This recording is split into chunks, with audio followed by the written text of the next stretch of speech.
I'm very happy to welcome Dr. Tomasz Tomaszek today to speak to us about the conservation of historic vernacular wooden churches in the southeast region of Poland. Dr. Tomaszek is an associate professor at the Department of Monuments Conservation in the Faculty of Civil and Environmental Engineering and Architecture at Rzeszow, I hope I've pronounced that right, Rzeszow University of Technology in Poland. He obtained master's degree in the conservation and restoration of fine art objects and in philosophy in Krakow, and completed his PhD at Krakow University of Technology in Poland.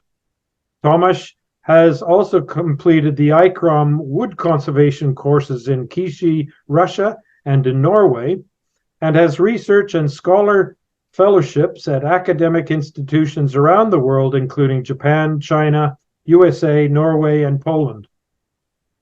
Dr. Tomaszek's talk today will look at the issues surrounding the conservation of historic vernacular wooden churches in the southeast region of Poland, many of which were abandoned at the end of the Second World War and are now in a ruined state. The future of so many wooden churches in this historically volatile region of Poland is at risk, and Tomasz will present a holistic approach to their conservation. Informed by the concepts of authenticity and significance of historic wooden buildings, the approach has been developed to address both the repair of the wooden structure and the conservation of the polychrome decoration of the interiors. Tomasz's research uses examples of churches once belonging to the Ukrainian minorities in this border region of Poland, including the 17th century log timber Greek Catholic church in Miękisz Stary, again pronunciation I apologize, in southeast Poland, quite close to the border with Ukraine. Okay, thank you, Tomasz. Over to you. I'm going to stop sharing, and if you can share your screen. Yes, I try.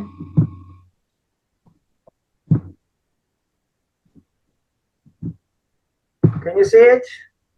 Coming. Yeah, there we go. Okay. Can I start my presentation right now? You bet. You bet. Thank you.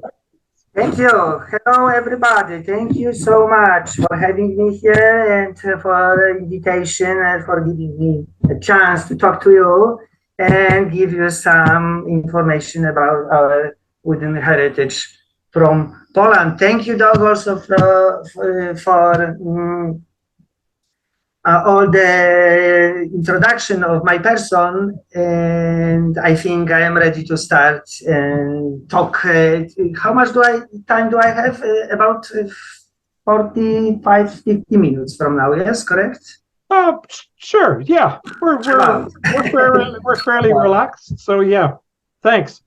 Yeah, so my presentation is about the issues in the conservation and the restoration of historic wooden vernacular churches in Poland, but as Doc said, it will also cover some authenticity and significance issues. So it's not moving. Some problems. Let me try again. Oh, can you see? Yep.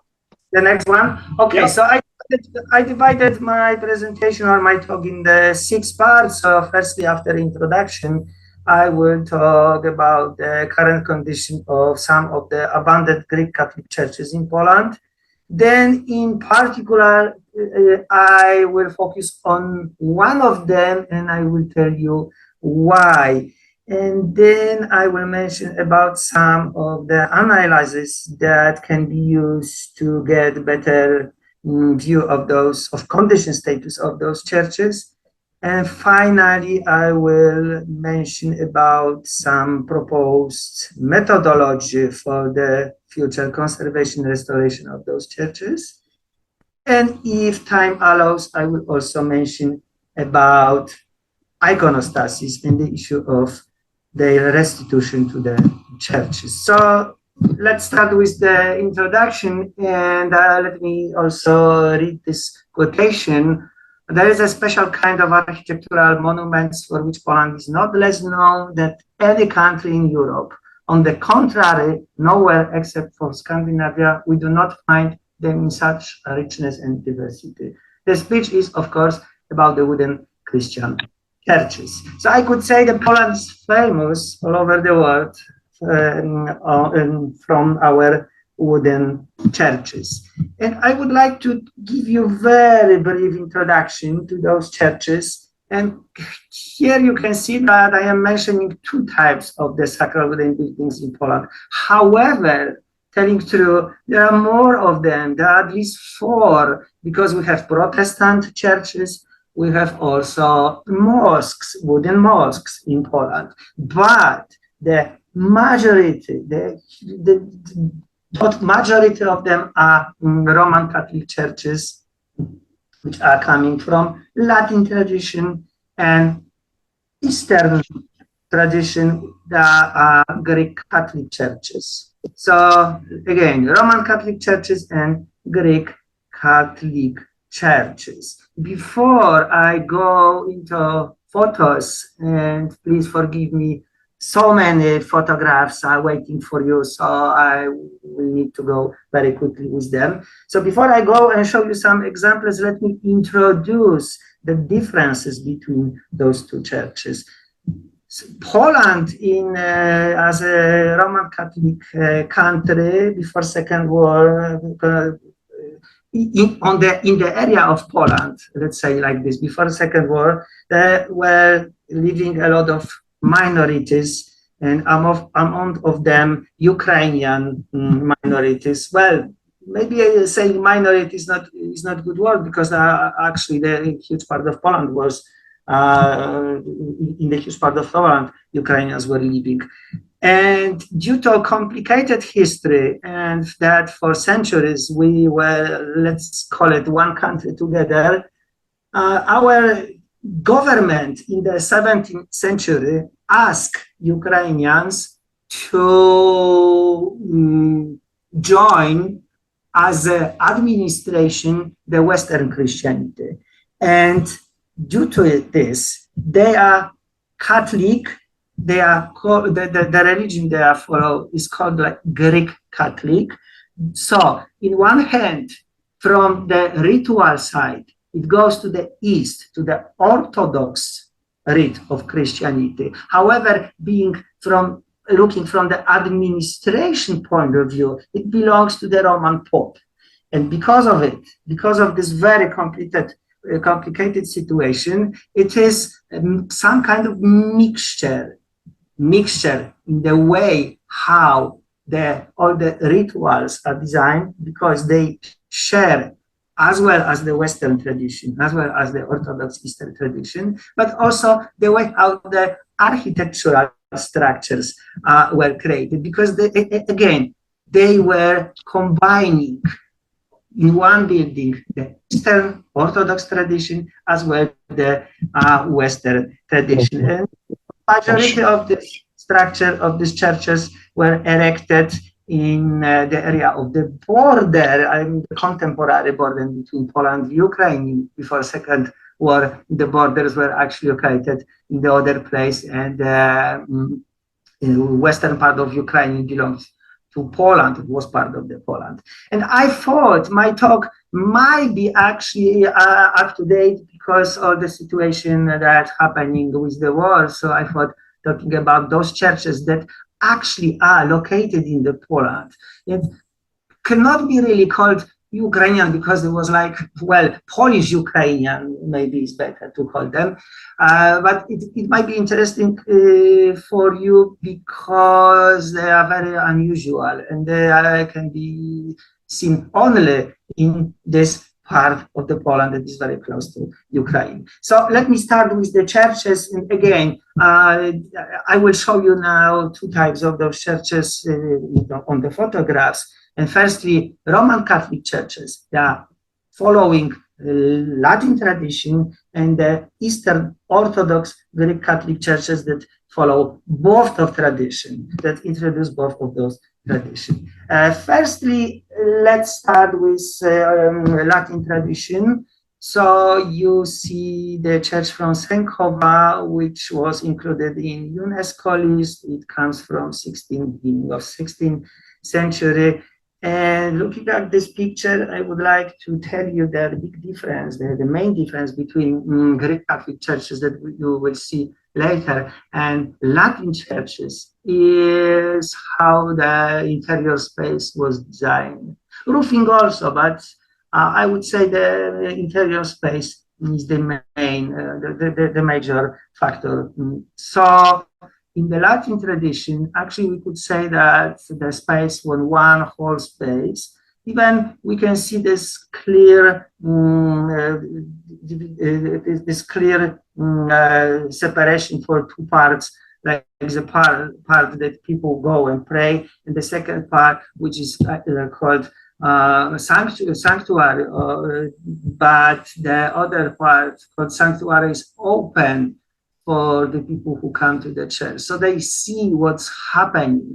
In this case, I could say this is actually like one whole open space. And then I will start, and when I show you the Greek Catholic churches, I will tell you how Greek Catholic churches space was designed. So looking at the church again in Sękowa, also I think that I could add, because due to short timing, I am not able to talk about everything. You see here a very special type of roofing also on this photo and on this photo. So this roof goes around of the church and makes some area of protection around that church. We call it soboty, which could be translated for English Saturdays, because in older times, people, the one church was built for the few villages. People need to travel from very long distance to participate in the mass. So they start to come on Saturday and they sleep all around the church under this roof. It was the protection from the rain, from the snow. So we see this kind of architectural feature as well in the Latin tradition as Greek Catholic tradition, but it's typical for this part of the world. Let me show you the other Latin church also. Even this is like bell tower, even of course we can discuss, there are some other parts of the interior space that very clearly we can distinguish. I would say it's more one whole open space than to the Greek Catholic churches that I will talk in 1 or 2 seconds later. So that one is the biggest Gothic wooden church in Europe, and some people say it's the oldest log construction building in Poland. It's also on UNESCO list, and there is other photograph of this church. And finally, as this is important part of my speech, my talk, the polychromy, I would point now that majority, almost all of the, as well Latin, Greek Catholic churches were very richly polychromed. So the interior was adorned with any kind of ornamental of the polychromy. This comes from the mentioned before church, beautiful polychromy, Gothic polychromy.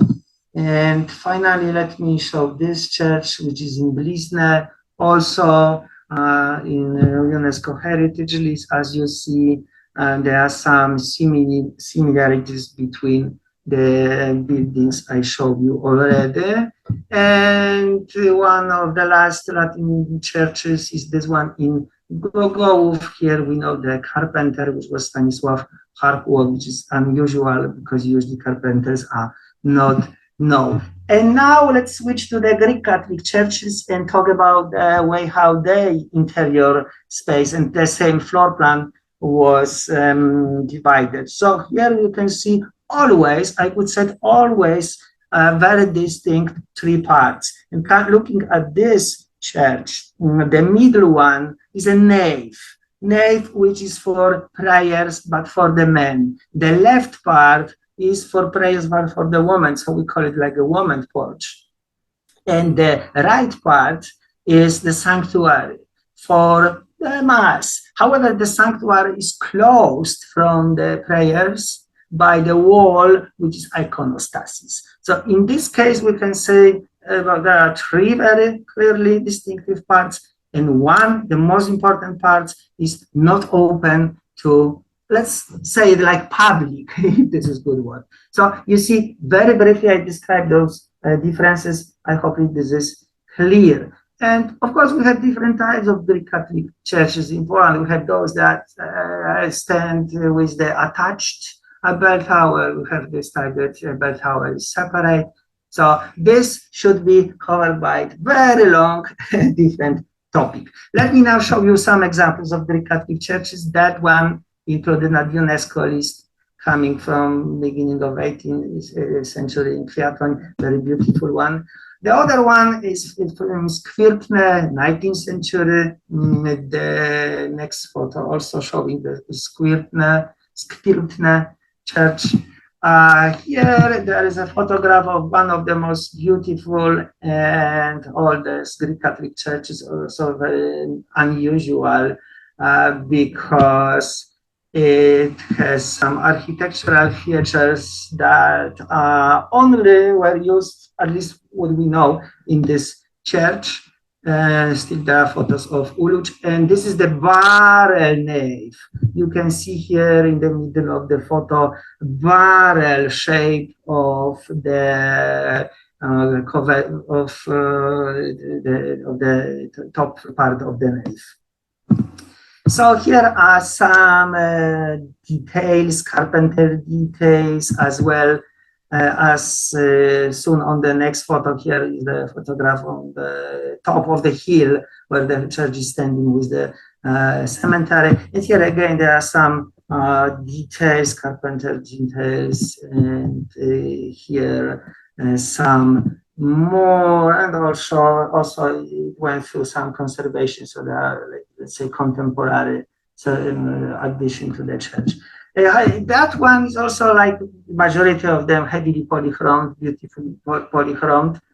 And let me show you different examples of Greek Catholic. Here also in the UNESCO list, there is Chotyniec from 17th century.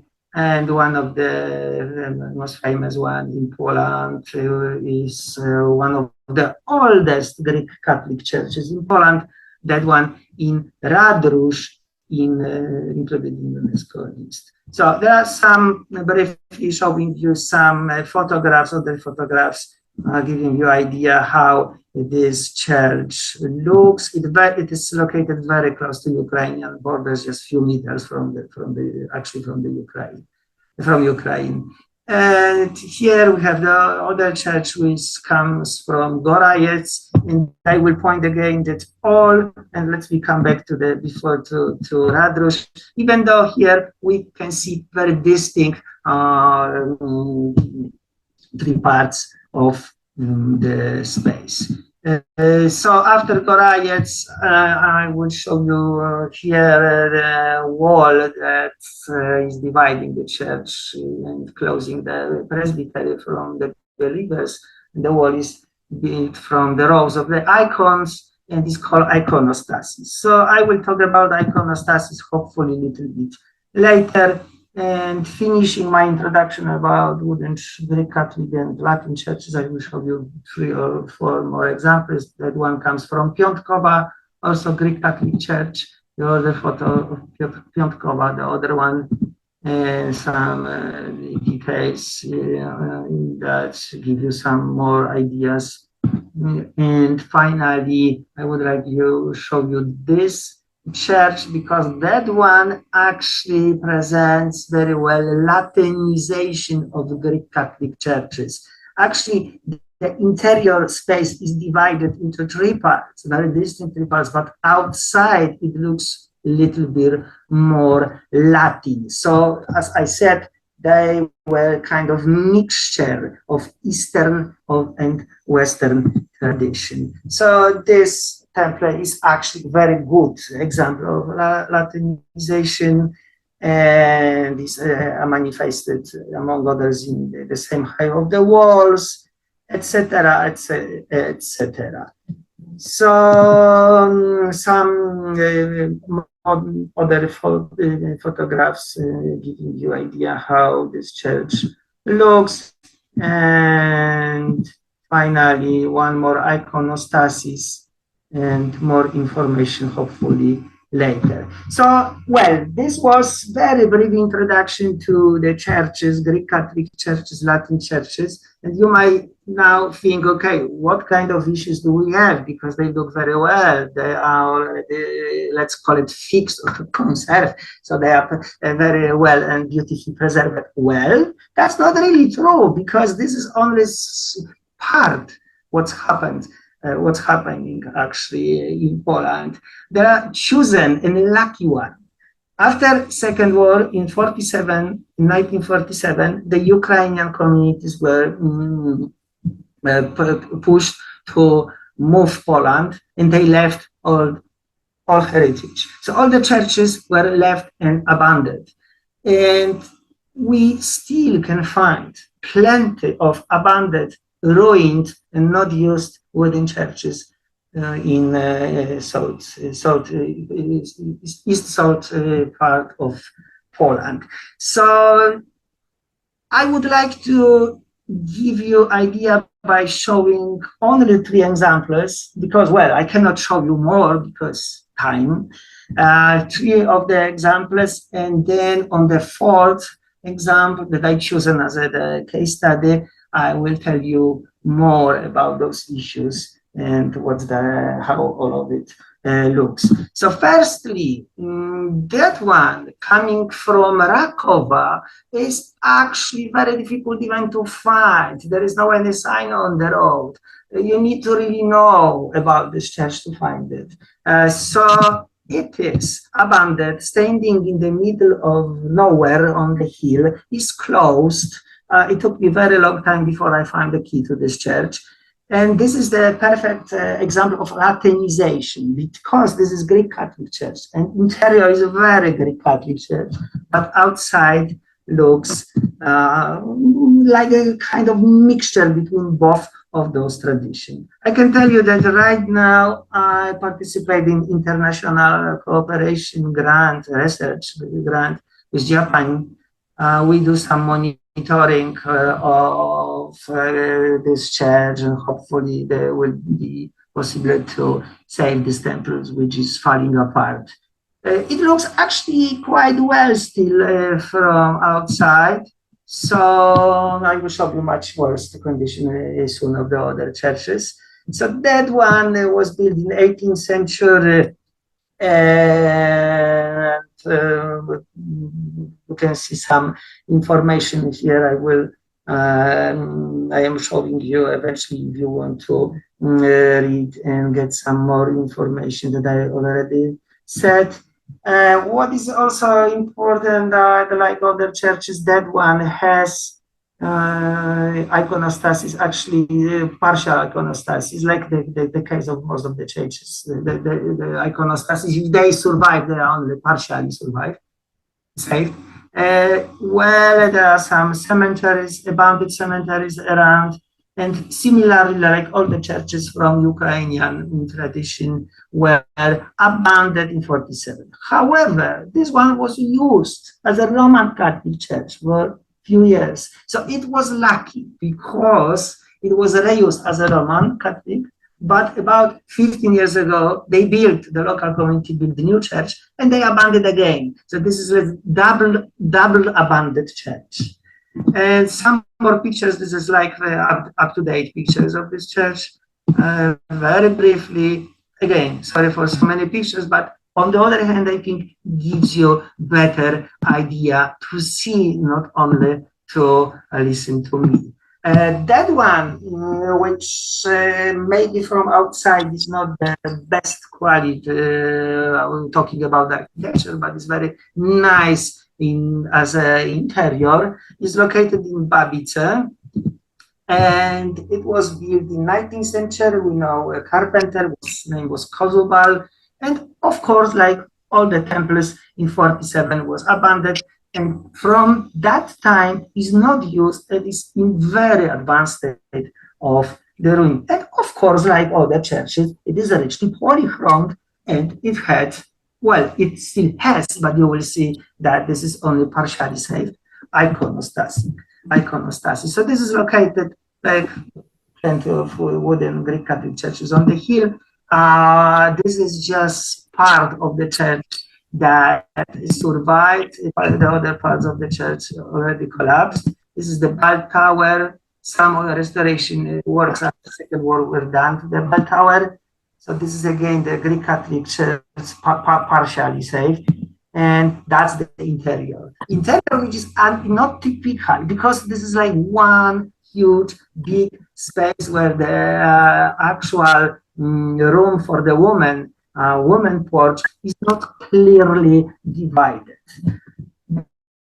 But, well, maybe polychrome is not the highest quality or artistic quality, but we are talking about vernacular churches from end of the war almost, from nowhere. So we can say that this is some kind of gem and very beautiful architectural space. And you see the frame of iconostasis. Majority of icons were lost. I done some studies, so I already know which survived in which museum. So maybe one day I can tell you more on this topic too. And the condition as well of the church as polychrome is in very bad. It's leaking, it's coming apart, as you see, and it's not closed. Everybody can get in, and everybody can use it for anything want. So here is some architectural drawing showing the construction of this, and one more pictures in the winter time, and finally again interior to give you an idea what kind of churches in Poland we still have. Finally, this one, which is also in very bad condition, completely ruined, which is located in the other village in this southeastern part of Poland, in village Sewków. Story is the same. In 47 was abandoned. Anybody was not taking. Sorry, sometimes for saying in English, losing words in English. So nobody was taking care for this church from 47. And this was erected in the 19th century. And what I can say more, that even it was taken over by the state treasury due to lack of protection. And this is actually it's kind of questionable thing, because for the after the Second War, for the coming decades, there were no funds to actually preserve those churches, and even some funds were coming to the Latin churches. The Greek Catholic churches were left on the side, and no really, and somebody was taking care about them. So some more pictures, very brief introduction to this church, and again situation with interior richly polychromed, completely ruined. Everybody can get in, not closed, not used, and slowly by shortly coming into complete ruin, as there are no any actually protection action taking up to date. What I am showing you is today. Those photos are not from 20 years ago, not from 15 years ago. This is the current situation of so many wooden churches, or huge part of wooden heritage in Poland. So now I will talk more in the example of case study of this church.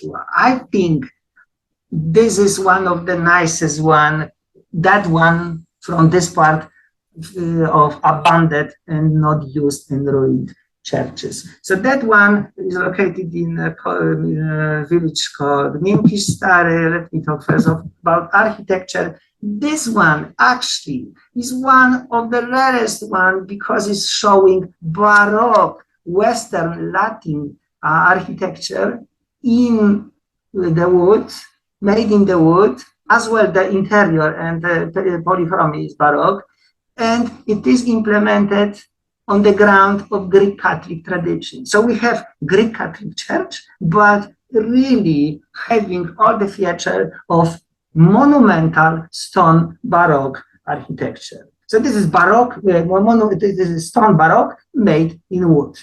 And as you already see, it's in very bad condition. It is located, as I said, in Miękisz Stary from 17th century. However, it was rebuilt many times, and of course, some changes was done. So showing you the floor plan, I would like to point to how the story was going on. So what now is left, this is the sanctuary, the part close by iconostasis. It comes from 17th century.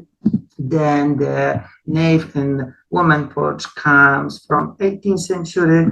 And then finally, all the later addition comes from around end of 19th century. So there were some surveys done by Krakow University of Technology. It was well measured, it was well drawn. However, no really any action, conservation action was taken. So it is still located in the middle of the village on the hill.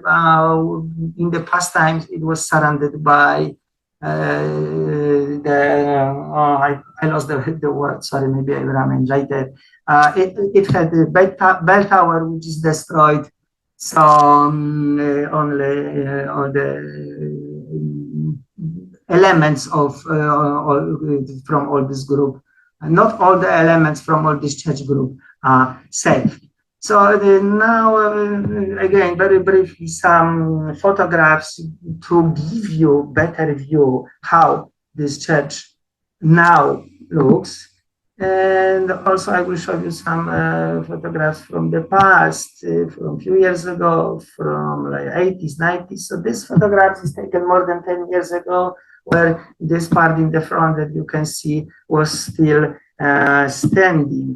That porch on the left side on this photograph. However, a few years ago, in January 2010, when I went there, this part already collapsed. So I could observe, and I am still observing, how this church is getting smaller and smaller year after year. So this is how not used, abandoned wooden heritage in Poland look. And so on the back of the church, there is a cemetery, and it is made in a log construction, as in the case of, let's say, majority of wooden, as well Latin, as well Greek Catholic churches. And it has been also richly polychromed. And this polychrome, what I said is Baroque. Actually, this polychrome, especially, we can say this is Baroque, looking on the cupola, because we have illusionistic polychromy. This is like illusionistic vision of architectural dividation, and this is actually coming from really Baroque architecture from 17th century. So it's very unusual for Greek Catholic tradition. So how we can actually see in this example, what I started my talk with, that those churches are a mixture of those both traditions, and sometimes very difficult to clearly see which part is coming from which tradition. So here's some more pictures showing you as well how polychromy looks, or still look, and as well as the destruction process. And we also can say about some dating here, because here you can see the date showing about repainting the church. It is mentioning about the guy who gave the money, the funds, and that in 19th century it was repainted. Actually, we can clearly notice that some, like sanctuary, has different type of polychromy. And it is easy to notice that in many places it was repainted. And you can see on this photographs that below this yellowish polychromy we have older one, which is bluish. So condition status issues of conservation. I think my speech is not necessary after I will show you more pictures because everybody will see that the condition status is more than bad.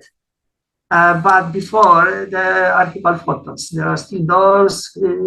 Church was standing in quite good condition. This was like almost 10 years after Ukrainians left it. And then years after years, it was falling more apart. And finally, it looks like this. So again, some photographs showing you the condition, very bad condition, and no time to go into details, but trust me, the quality of this wood, especially in the lowest part of the church, is more than bad, because the destruction is almost 100%, which I show you very soon after analysis I done. And some more photos, we have the brown rod, we have the white rod problem, so we have all the biological degradation, we have all the kind of structural degradation. Well, some people say it is difficult to believe that the church is still standing, but it is. So after this few more photos, I will add that it was some action taken in the 70s, 80s to make some strengthening of the church. So you can see some strengthening construction that was added. Well, but this is not enough for this church to be safe. And as the logs were connected to the wall of the logs, which is made of the logs, was connected. The logs were connected by the peg between them. Now we can see, because the structure is so high, now we can see those pegs standing out of the church, and inside, and before they were just located in the middle, connecting logs together. This picture is, I think, showing perfectly what I say about the very bad condition of this church. So let me go a little bit more quicker with those pictures. And finally, this is the last part of this about this church and its problem, is that the polychrome is made directly on the wood. There is no any ground, there is nothing. It was just made of the wood. And the borders between the particular logs, the logs were sticking together, but the borders between logs, on the borders between logs, there was glued pieces of the canvas. And those pieces of canvas actually also, you can see here on these pictures, are falling apart. And there is the other problem with saving the polychrome, which hopefully I can now talk in a few words. So summarizing this, you see that the condition, as well as of architecture, structure, as polychrome, is more than bad. And there is a huge problem how to approach this church. And finally, this church has the brick foundation, which maybe it was its original, but I believe is not really, because typical for wooden churches, at least the oldest one, was this kind of, as you can see on this photo. So there were stones located in the corners, or the wooden pegs. Sometimes it was like big stones in the corners and wooden pegs make between those stones that were located in the corners. So that's the typical foundation, the way of church was located on the ground.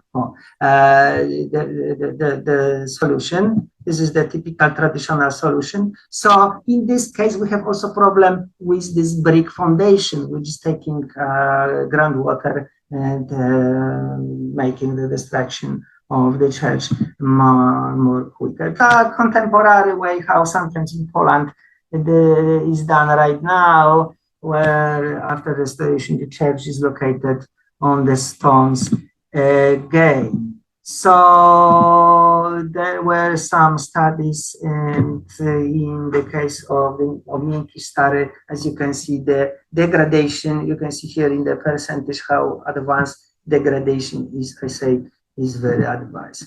And also some studies of dendrochronology studies were done, so we have more information about dating of the church and types of the wood. Well, I showed you the condition of the church, and now we need to think about some approach, how to deal with this church. But firstly, we need to be sure how to fully analyze this church to get better view of its condition.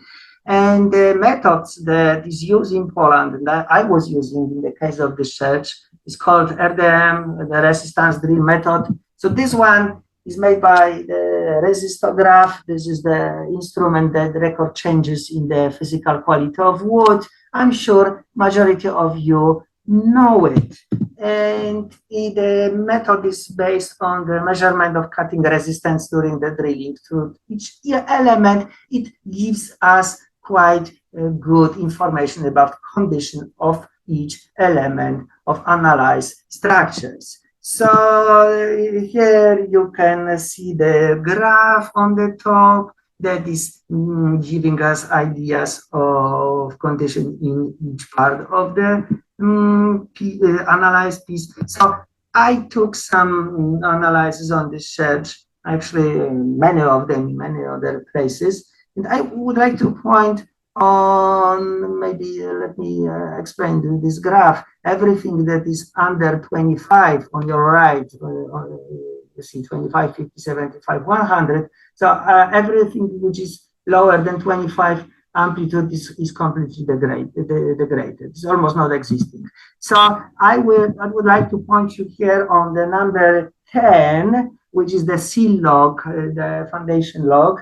And it looks from outside quite good, but well, look, inside there is nothing, it's just air. So again, how this church is standing. And what also is interesting to show you is this graph, is this point 20, the place of analyzing of 20, which comes like this. It comes very heavy. So what happened? The soil, the soil was coming into the wood, and the crystallize, all the soils, the different types of soil crystallize. So now this is not really wood, but it's some kind of strange substance made of soil. And this is why we see this kind of diagram. So going very quickly through all those diagrams, here you see some diagrams talking and showing the extent of the elements that are completely degraded, and they are located, well, it's actually obvious, usually in the lower part. I mean, usually they are located in the lower part of the church, majority of them. However, in the interior, because of the leaking roof, no enough covering the church, also huge amount of the elements in the upper part is completely, by saying completely, I can say when I put my finger inside, just going apart. So it's completely destroyed. And now it was mentioned that my talk will be a little bit about authenticity significance, because what really will be authentic? Well, this is the long discussion about authenticity in heritage, especially wooden heritage, which is quite difficult even to try to answer. But we need to think how to approach having in the mind authenticity of the structures, those churches, and what is actually significant, what should be safe and how should be safe and how to do it. So I will now in a very few seconds try to tell you about this approach that can be used, and I can say it was used for the other churches, but particularly can be used for those churches in the problems that I already talked about. So this is diagram just showing what the proposal option will look like. So let's say the lowest part of the church is completely degraded, and the upper part is a little bit in better condition. So by using pneumatic jacks, we can lift any part of the church, what we do in Poland, and then we can remove all the material and implement new material. Well, now will be question about electricity, how to prepare it, what kind of wood, etc., etc. But in general, as a general view, we can introduce new material, but also on the new foundation, which again, this is obvious. This is probably nothing new for you because this is what is done for a long time.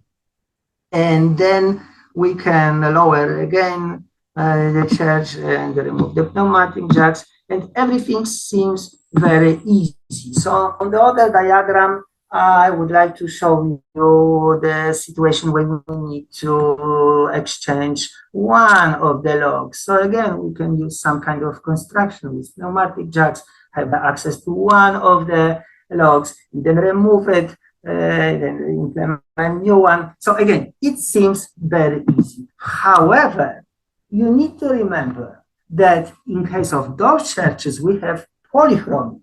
And talking about authenticity, even if we don't like, we need to agree that wood as organic materials, probably we agree that could be exchanged. But can we, would we like exchange polychrome for new one? Well, that's more sensitive stuff.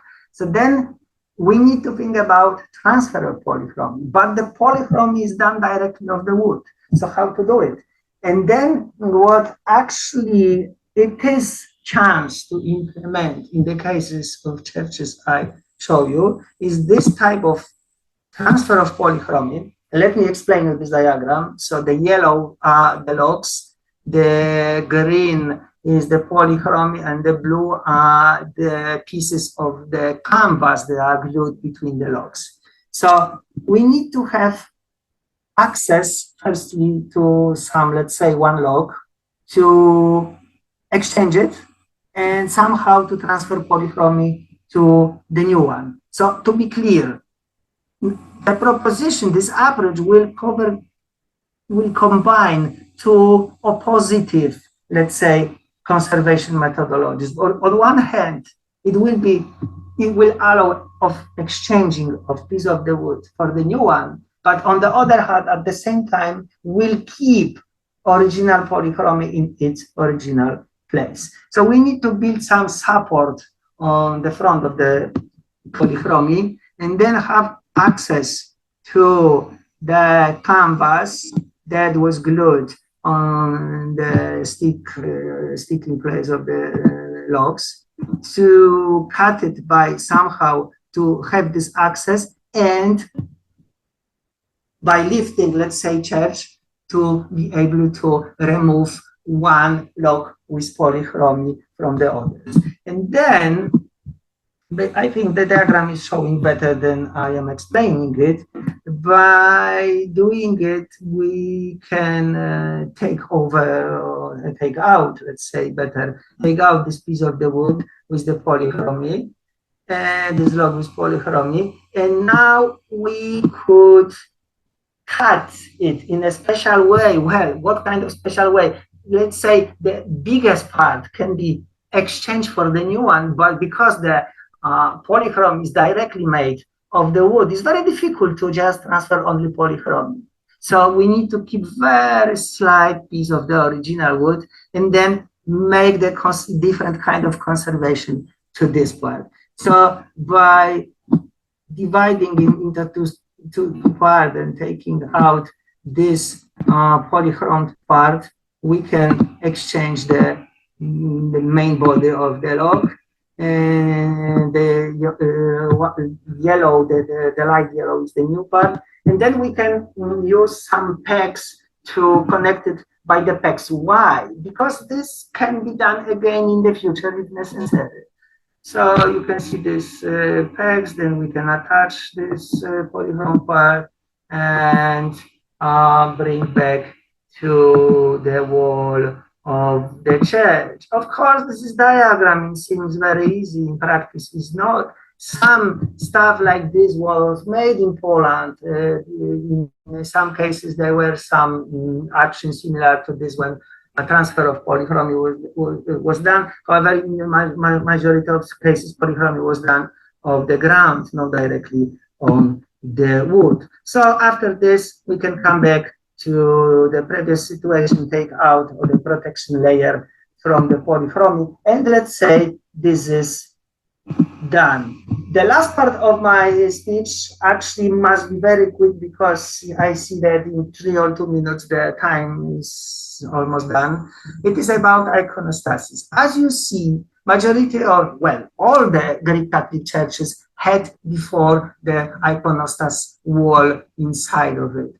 And because of the time, because of they were abandoned, in majority of cases, like you saw in the churches that I showed you, the iconostasis was not saved, but there are saved some icons from these walls, which are located in different museums. And it is possible to find them and try to reconstruct original iconostasis and bring it back. So, talking about authenticity, talking about significance of this building, apart from religious meaning, which is even more important, I think iconostasis should be restituted to those temples.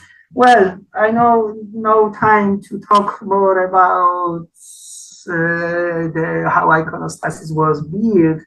Maybe very briefly, so it is built from some rows. The order is very strict. As you hear, there is Namiestny's row, which are connected to the location of the church. Then by first icons, finally here the Aziz, and here icons of prophets. It needs to be more explained, but this is again the other talk to give you more information how the iconostasis was being details.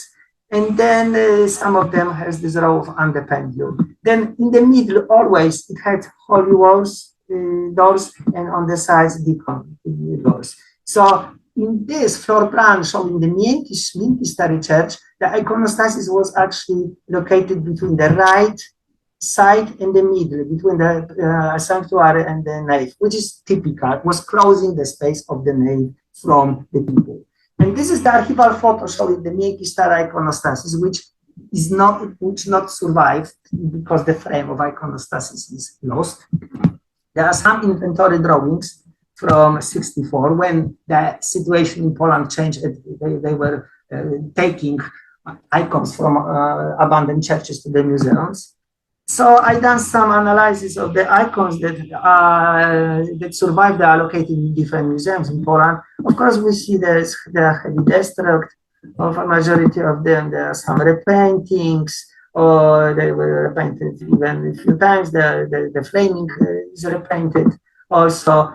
And there are some problems with yellowish varnish, that are typical conservation problems. Sorry for this. But what is important to point that, as in the case of Miękisz Stary, like the other one, those iconosis walls were self-supporting structures, so they were not attached to the wall. So you see here, there is the black area on the walls is noticed in the ruined church in Miękisz Stary, where this iconostasis was standing. So restitution of the iconostasis requires to implement some kind of structures that will, well, hold them in the place in the future. There's, of course, diagram of this kind of structure that can be introduced, showing the places where the icons that will survive, or, well, maybe, I am not sure if we should do reconstruction of those when they were lost. However, sorry for this, because some arrows were moving too quickly. So you can see the places where they can be attached from the back. So it will allow some kind of movement, because this is huge element of wood, and it will move with time due to natural moisture changes, etc. So the way of attaching those icons, the frame of iconostasis, to those supporting slats should be free at somehow, I mean, allowing free movement. So this is also some kind of diagram showing, and some more explanation could say that in the case of pressure, this brownish piece of the wood glued to the back will be taken off because the glue used in this place will be less, it will have lower strength than actual, well, this is difficult to explain in very short time, but I could summarize this like this. So in case of any pressure, those elements will fall apart from the structure, but not fall apart totally. So it will not fall apart on the floor, but will allow again the new attachment. So it will allow natural movement of the structure. Conclusions: that iconostasis requires conservation, compressive conservation, but I believe, talking about all these issues, we need to think about returning them to the churches, even though the churches are not used, abandoned, and completely ruined. So in this, taking this storytelling, I'm so sorry for talking 4 minutes more than time allowed. With this accent, I would like to say thank you for having me here, and thank you for your attention. And as the final summary, I would like to point again that so many nice, beautiful churches are falling apart, so many nice, beautiful wooden structures are falling apart, and I think this is the last second to have them with us for longer time. Thank you so much.